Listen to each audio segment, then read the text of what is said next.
नमस्कार, मैं हूं शिखा शुक्ला और आप देख रहे हैं रियल न्यूज। आइए रुक करते हैं आज की ताजा तरीन बड़ी खबरों की ओर। मधुबन होटल पूरनपुर में अंतर्राष्ट्रीय हिंदू परिषद राष्ट्रीय बजरंग दल द्वारा राष्ट्रीय बजरंग दल पीलीभीत की जिला बैठक आयोजित की गई, जिसमें आने वाले कार्यक्रमों की योजना बनाई गई। त्रिशूल दीक्षा कार्यक्रम, सावन कावड़ यात्रा, महिला सुरक्षा, गांव-गांव हनुमान चालीसा केंद्र, अन्य धर्म एवं पंथों को संगठन में जोड़ना आदि विषयों पर चर्चा की गई, जिसमें ठाकुर शिवम सिंह भदौरिया, दयाल विश्वास, हरमीत सिंह लाली, विधि ओम सिंह चौहान, विजय सिंह, प्रेमपाल वर्मा, सचिन महाजन, विजय ठाकुर, लक्ष्य गुप्ता, शौर्य गुप्ता, गोलू यादव, अवनीश गुप्ता, आंचल चौहान, धर्मेंद्र कुमार, अमित माथुर, अमरिया राव गुप्ता अमरिया आदि लोग साथ रहे। साथ ही अखिल भारतीय क्षत्रिय महासभा एवं राष्ट्रीय बजरंग दल द्वारा समाजवादी पार्टी के सांसद रामजी लाल सुमन जी का शोभ यात्रा निकालकर पुतला फूका गया, क्योंकि उन्होंने हमारे वीर शिरोमणि महाराणा संग्राम जी के ऊपर आपत्तिजनक टिप्पणियां की थी।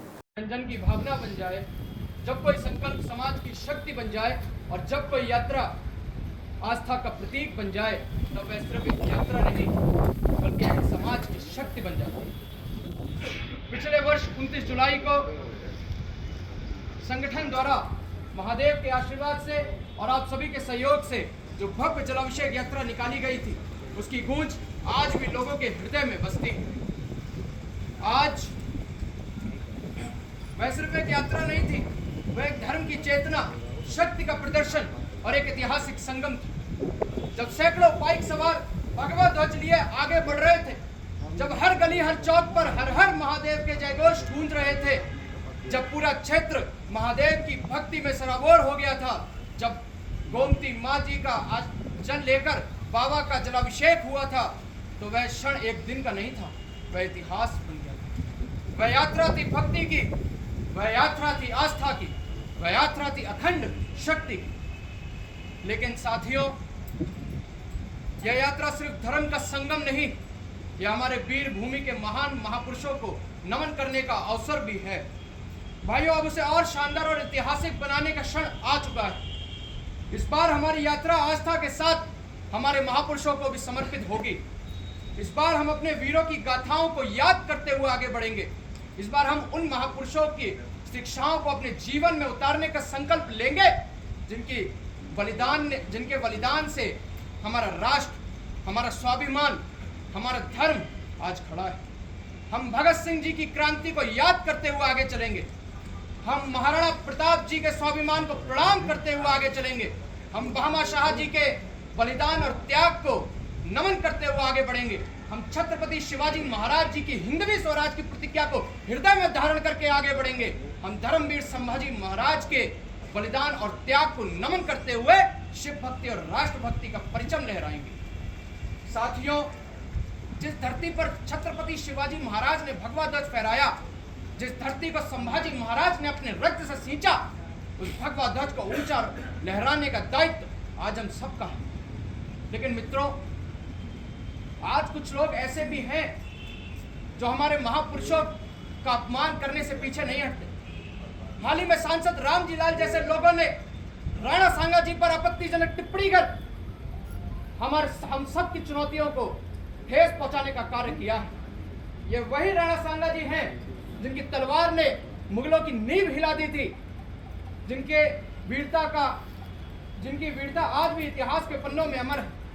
हम इस जलाभिषेक यात्रा के माध्यम से यह संदेश देंगे कि जो हमारे महापुरुषों का अपमान करेगा, उसे समाज में जवाब देने का कार्य हम सब करेंगे। साथियों, यह यात्रा सिर्फ आस्था की नहीं बल्कि अपने पूर्वजों को नमन करने की भी है। तो साथियों, तैयार हो जाओ। 21 जुलाई सावन के दूसरे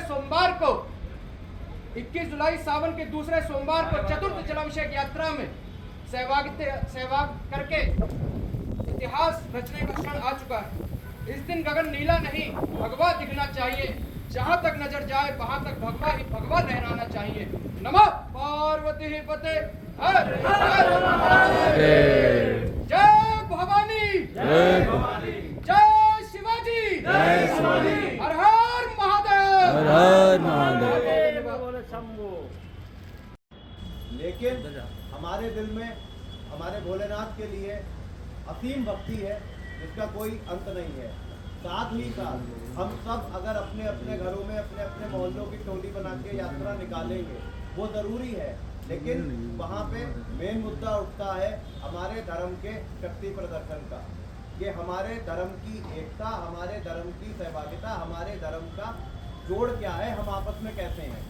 इसीलिए मैं इस यात्रा को 50% धर्म के साथ और 50% शक्ति प्रदर्शन के साथ देखता हूँ कि हमारे साथ कोई भी धर्म का व्यक्ति, चाहे हमारे ही धर्म का कोई भी व्यक्ति या दूसरे धर्म का कोई भी व्यक्ति, अगर हमारे धर्म के लिए अपमानजनक बात या कोई भी कुछ कहता है तो उसे हमारी शक्ति का पहले से आभास होना चाहिए। इसीलिए पहली कावड़ यात्रा जो हम लोगों ने निकाली थी उसमें 3500 बोलों ने हमारा साथ दिया था और भव्य यात्रा हुई थी।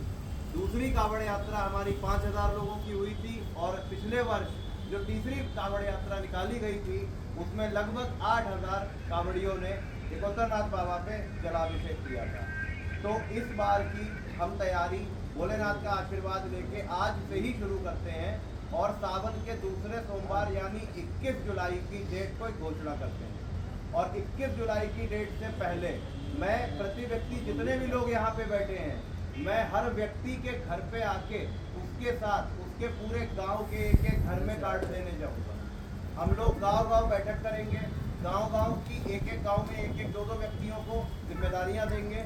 उसके बाद आप सबके राय मशवरे लेके यात्राओं में कुछ और बदलाव भी किए जाएंगे जिससे हम यात्रा बढ़िया कर सकें और आप सबका सहयोग चाहिए होगा, जिससे 21 जुलाई की यात्रा में इस बार हम अपने 11000 कावड़ियों के लक्ष्य को पार कर सकें। और ये यात्रा ना किसी जाति की है, ना किसी की सार्वजनिक है, ना किसी नेता की है, ये सिर्फ भोले के भक्तों की है। तो मेरा सभी से आग्रह है 21 जुलाई की इस कावड़ यात्रा में सभी लोग अपना साथ दें और सभी अपने गांव की टोलियां बना के लेके आएं और इस यात्रा को भव्य बनाएं। और जहां रहें वहां सनातन धर्म के हिसाब से कट्टर बन के रहें, अपने धर्म के प्रति उजागर रहें। कुछ गलत हो रहा है उसके खिलाफ आवाज़ उठाने की हिम्मत जुटाएं। और तीसरी चीज़ जो मैं हमेशा से करता आ रहा हूँ, जो मेरा धर्म है, वो जिसके गाँव में जो भी जानवर, गाय भैंस बकरी, कोई भी जानवर जिसमें प्राण है, अगर वो बीमार है सिर्फ उसे बांध के मुझे सूचना दें, डॉक्टर दवाई फ्री देगा। पिछले 4 माह से पहुंचता आ रहा है। सभी को नमन है। जय श्री राम, जय श्री राम। नमो पार्वती पते, हर हर महादेव।